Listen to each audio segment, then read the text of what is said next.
Welcome to another deep dive.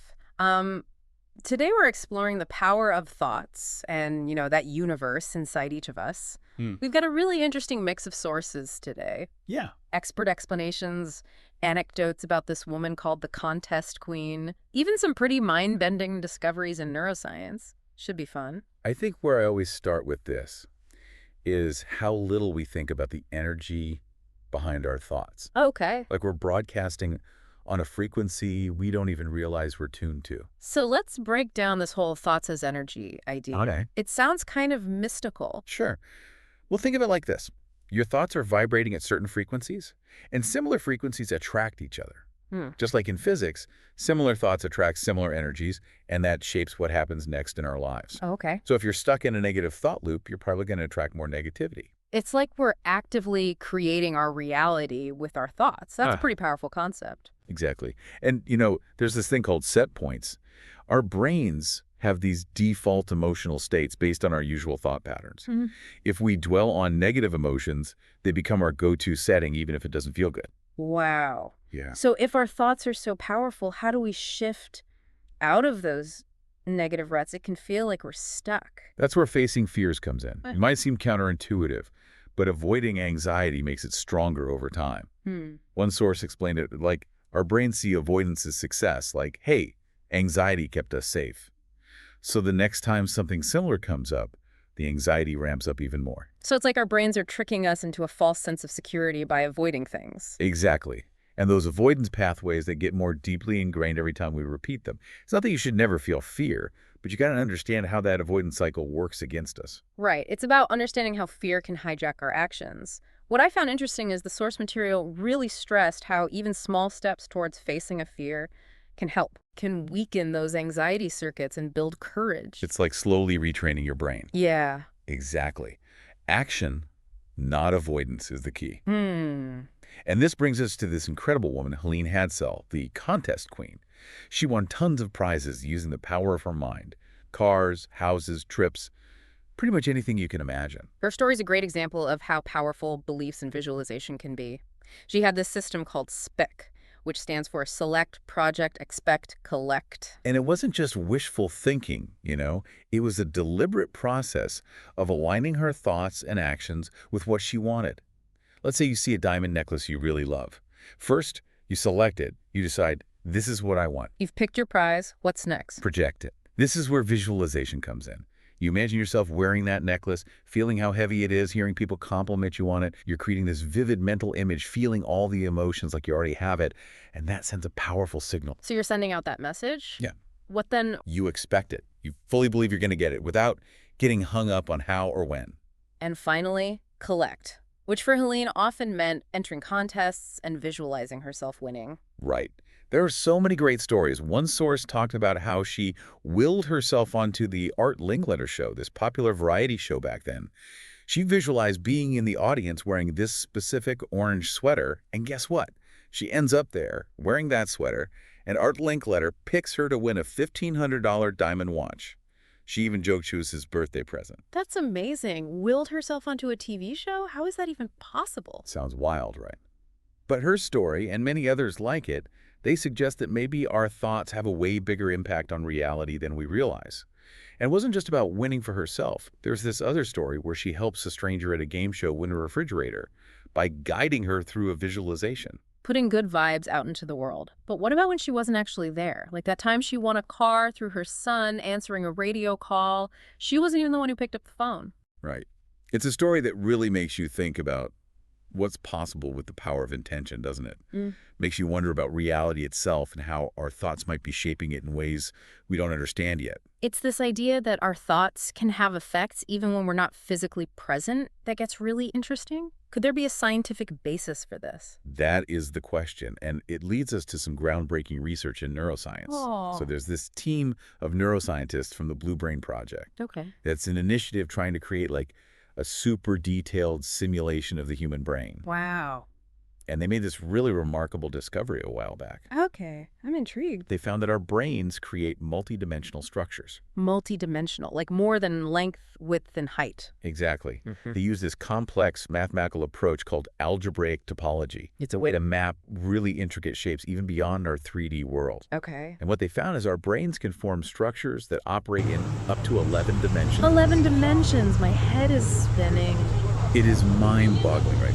Imagine neurons forming these elaborate, fleeting clicks that create these high-dimensional shapes. The researchers describe it like sandcastles constantly forming and dissolving, responding to everything we experience. Okay, so our brains are creating these multidimensional structures. Right. But what does that have to do with our thoughts? Well, that's the million-dollar question. What if our thoughts are like ripples traveling through those dimensions? What if those 11 dimensions represent different layers of connection between our thoughts, memories, emotions, even our perception of time? So instead of just a straight line from thought to action, our minds are working on a level we don't even fully grasp yet. Exactly. And these findings could revolutionize how we understand things like cognition and consciousness.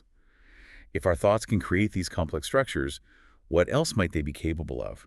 Could those seemingly impossible stories of Helene Hadsell winning a car without even being there, could those be explained by our thoughts influencing events across these hidden dimensions? Wow, that's a lot to take in. So are you saying that mastering our thoughts could be about learning to navigate these inner dimensions more consciously? It's a fascinating question. If we could learn to consciously influence these multidimensional structures, who knows what we could achieve? Imagine the potential if we could intentionally direct the energy of our thoughts, like tuning into a specific frequency, to manifest what we want. That would be amazing. But it also makes you wonder about the responsibility that comes with that kind of power. If our thoughts have this much influence, we need to be careful what we're focusing on. Absolutely. This research highlights the importance of understanding and managing our thought patterns. It's not about suppressing negative thoughts entirely, but learning to shift our focus to more positive and empowering ones. Remember that concept of set points. If we habitually focus on negative emotions, that's what our brains become wired for. So it's like we're training our brains to operate on a certain frequency, whether we realize it or not. Exactly. And the more we understand about these multidimensional structures, the more we can learn to use our thoughts constructively. Imagine a world where we could consciously harness the power of our minds to heal ourselves, solve complex problems, connect with others on a deeper level. That sounds incredible.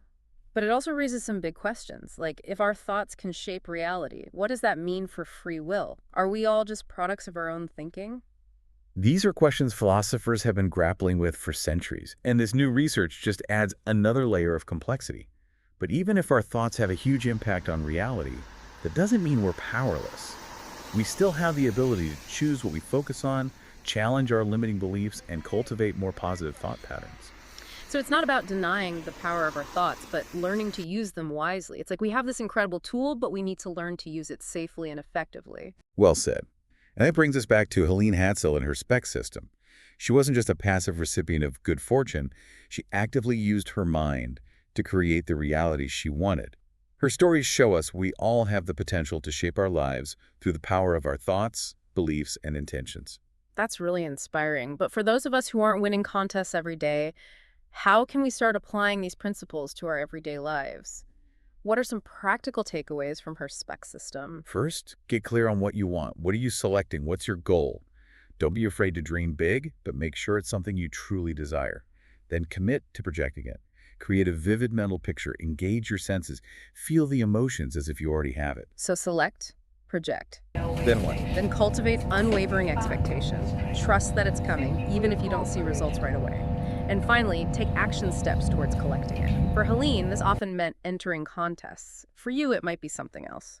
The key is to align your actions with your intentions. It's about actively participating in creating our reality, not just waiting for things to happen. Exactly. And remember, don't get sidetracked.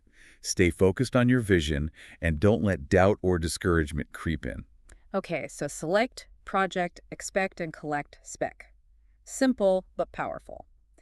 But what about those times when our minds are racing, when we're bombarded with negative thoughts, and it feels impossible to stay focused on our goals? What can we do in those moments?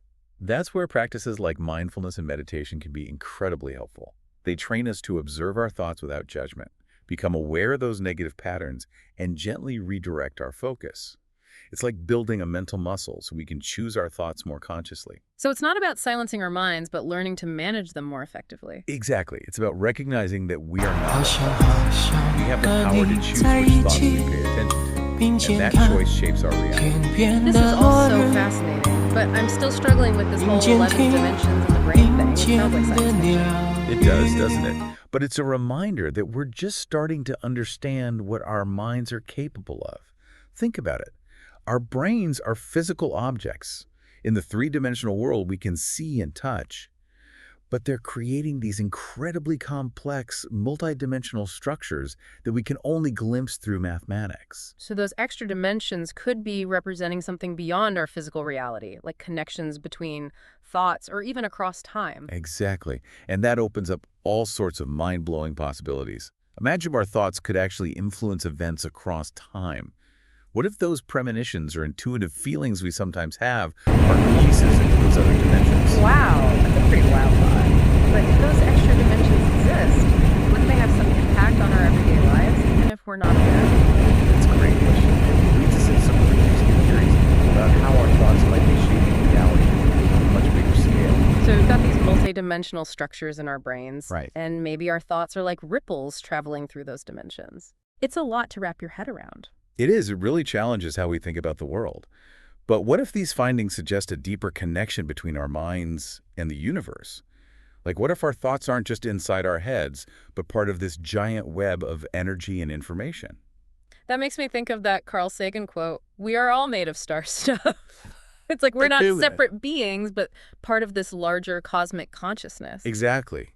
And if that's true, then our thoughts could be capable of so much more than we realize. Maybe they can influence events in ways we haven't even imagined. So how do we connect these big ideas back to our everyday lives? What does this all mean for how we live and interact with the world and use our minds? I think the biggest takeaway is we have to start taking our thoughts seriously. We have to be aware of the energy we're sending out to the world. Remember that thoughts as energy idea. It's not just a metaphor.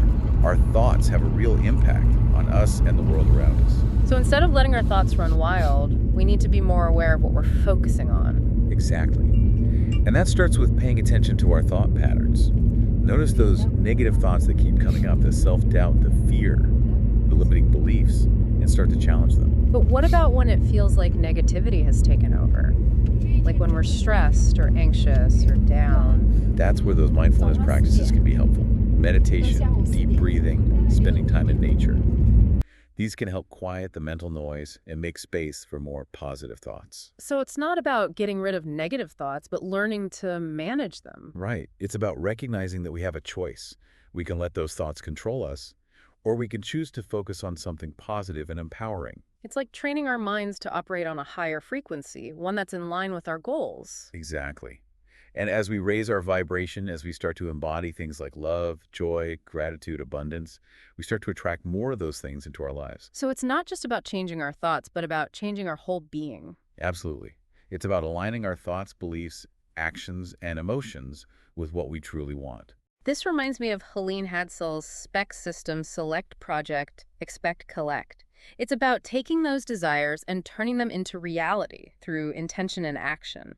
And what's inspiring about her story is that she wasn't born with some special gift. She developed these techniques through practice. She shows us that we all have the power to shape our reality if we're willing to work at it. So for those of us who are new to this whole idea of thought power, what's one small step we can take today to start aligning our minds with what we want? I would say start with gratitude. Take a few moments each day to be thankful for the good things in your life, even the little things. This simple act can shift your focus to a more positive frequency and start to attract more abundance. That's great advice. And as we wrap up this deep dive into the universe within, I want to leave you with this. If our brains can create multidimensional structures, if we're all connected through this cosmic consciousness, what other amazing things might we be capable of? Keep exploring, keep questioning, keep pushing the boundaries of what you believe is possible. The universe within is vast and full of wonders just waiting to be discovered.